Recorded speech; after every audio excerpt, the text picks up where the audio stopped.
On va parler à Paul Letellier, qui a été donc son secrétaire, qui a été premier fonctionnaire greffier du Conseil privé du Canada. Monsieur Tellier, bonsoir, merci d'être là. Vos premières réactions, je le disais, même si attendu, ça reste un choc, n'est-ce pas?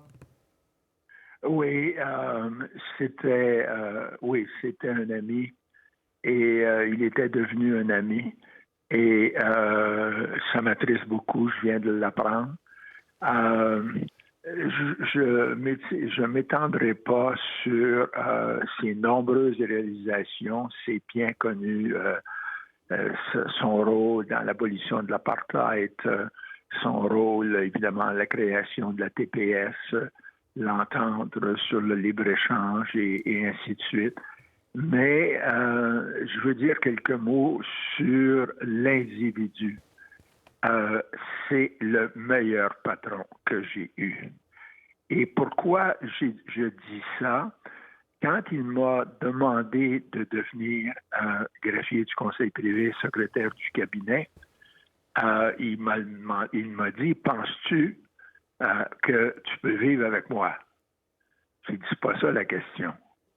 Est-ce que vous pouvez vivre avec moi? Parce que je vais toujours vous donner l'heure juste.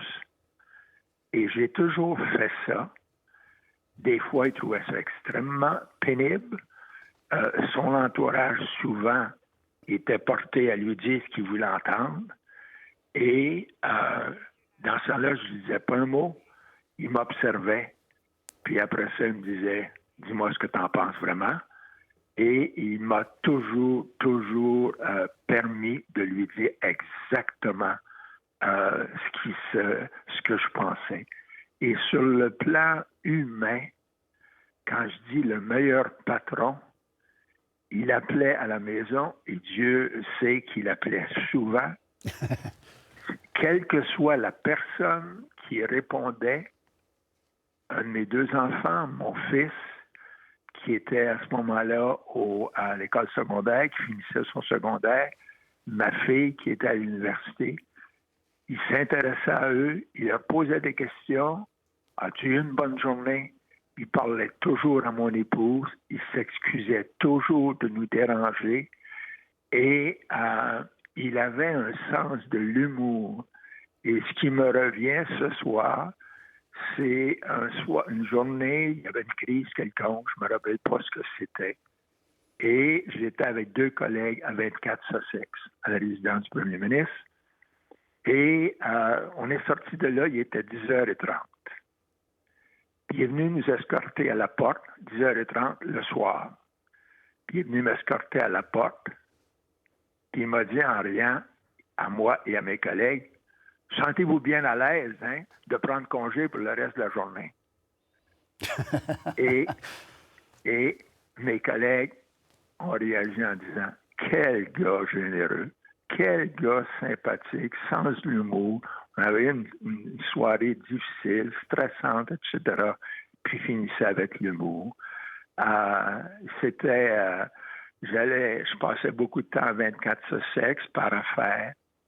Et puis, ses enfants avaient toujours la priorité.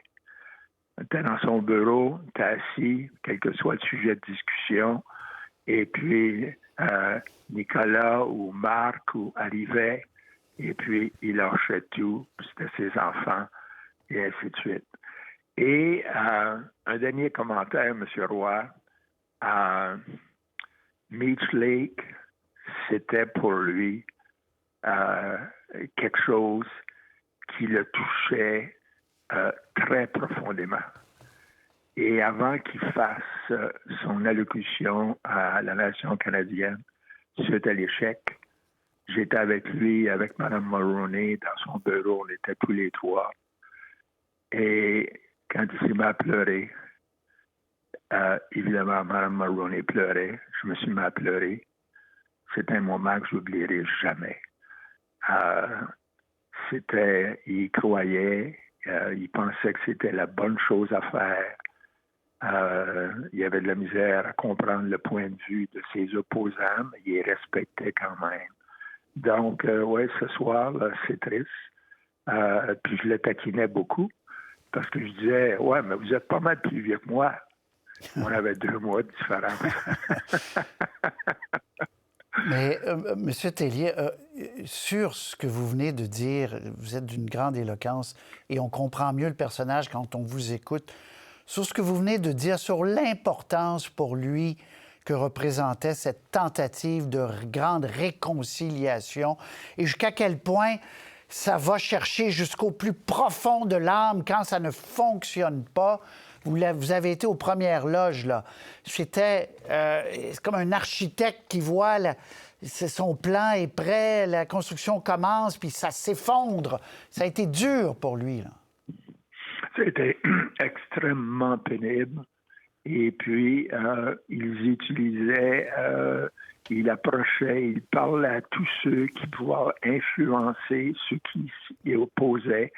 J'avais travaillé pour M. Bourassa pendant 2 ans à Québec. J'avais une très bonne relation avec Robert. Il m'envoyait à l'occasion. M. Bourassa avait commencé à être malade et j'allais le voir à Sorel, à sa maison de campagne. Et on discutait comment le dossier pouvait progresser et ainsi de suite. Et dès que je remontais dans la voiture, le téléphone sonnait et il disait « Puis, comment ça a été? » Et c'était un dossier qui lui tenait beaucoup, beaucoup à cœur. Et puis, il pensait qu'il pouvait réussir. Et on connaît bien l'histoire, c'est qu'on sait ce qui est arrivé. Mais c'est probablement ce qu'il a considéré comme son principal échec, parce qu'il pensait que ça pouvait avoir un impact à très long terme. Je vous remercie beaucoup, M. Tellier. Vous avez été fort éloquent. Merci beaucoup de ce témoignage très personnel qui nous permet de mieux comprendre le personnage de Brian Mulroney. Je retiens en tout cas qu'il vous avait dit « Dis-moi tout, Paul, je ne veux pas que tu... les Anglais disent « sugarcoat », là, je ne veux pas que tu embellisses les choses. Quand ça va pas bien, je veux le savoir, autrement dit. » Oui, exactement. Et un jour, il s'était fâché en Chambre des communes. Et puis, certains de ses adjoints revenaient de la Chambre des communes avec lui, puis tout le monde trouvait que sa performance avait été extraordinaire. Et puis, j'étais appuyé sur le bord de la fenêtre dans son bureau pour discuter d'autres choses. Puis là, il m'a regardé, puis quand on était tout seul, il dit « Qu'est-ce que tu as à dire? » J'ai dit « Vous aviez absolument pas raison de vous fâcher. » Paul Tellier, merci. Oui, allez-y. Merci beaucoup de m'avoir contacté. Ça m'a fait du bien d'en parler. À bientôt, M. Roy. Merci chaleureusement, M. Tellier. Très apprécié.